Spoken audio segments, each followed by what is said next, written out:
Let's talk about that pro-growth agenda. Donald Trump as candidate advocated for it. He certainly has as president. You've done a lot of hard work up on Capitol Hill with the tax cuts, as well as the budget, to try to really get growth going in this country. How concerned are you that if, in fact, we become more protectionist, we put in tariffs, we end up maybe with a trade war, we could reverse some of that growth?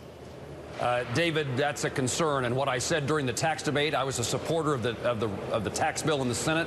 What I indicated then is that Republicans often use the word that you just did, economic growth. By that we mean more jobs, better jobs, higher paying jobs, more secure jobs.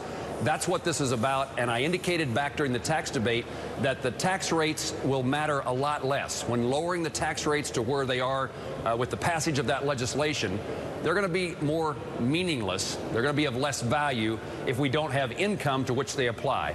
And states like mine, states like Kansas, but many others across the country, the people in our states earn a living by what we sell to other countries and their consumers around the globe. And so if you want to continue economic growth, if you want to continue the opportunity for a better job, that means that trade and exports matter greatly. It also means, again, the tax bill's benefits will be significantly diminished if you reduce the income to which those new tax rates apply. So, Senator, you know particularly the state of Kansas and what the situation is with the economy there. We talked with Peter Navarro from the White House earlier today, and he said that he thought actually tariffs would be in favor of growth. It would help grow the economy more. Have you seen numbers that suggest that? What's your experience? Well, my experience mostly in conversations. First of all, when it comes to exports, Kansas is an export state. We think of agriculture.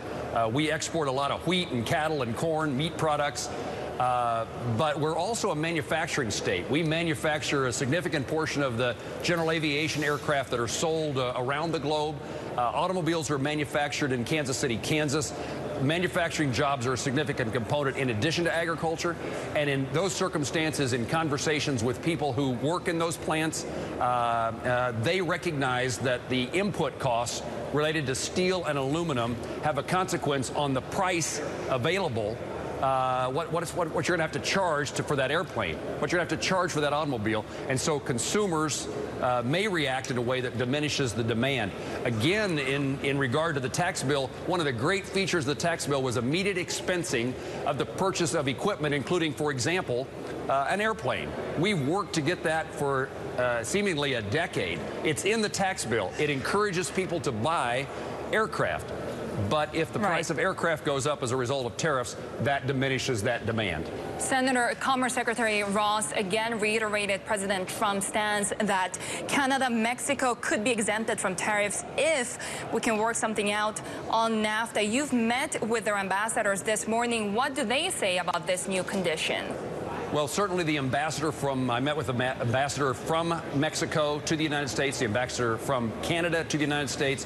They certainly make the point that these things are not related, that NAFTA stands alone, indicating that that's not going to be a tactic. This is what you would expect someone representing those countries to say.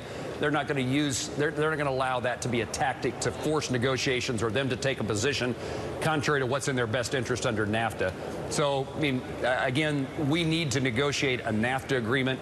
It needs to be long-term. It needs to provide certainty. And this issue of tariffs, particularly as it relates to Canada and Mexico, has taken, in a sense, the eye off the ball of getting a NAFTA agreement concluded, and now we're talking about tariffs. I think the point that was made in these discussions is if you're interested in other countries unrelated to NAFTA, that's a decision for the United States to make. But when it comes to Canada and Mexico, both of us are your allies. We want good things to happen in the United States. We're all in the economy together, Mexico, United States, and Canada. Senator, thank you so very much for joining us today. That's Senator Jerry Moran. He's a Republican of Kansas and a member of the Senate Commerce Committee.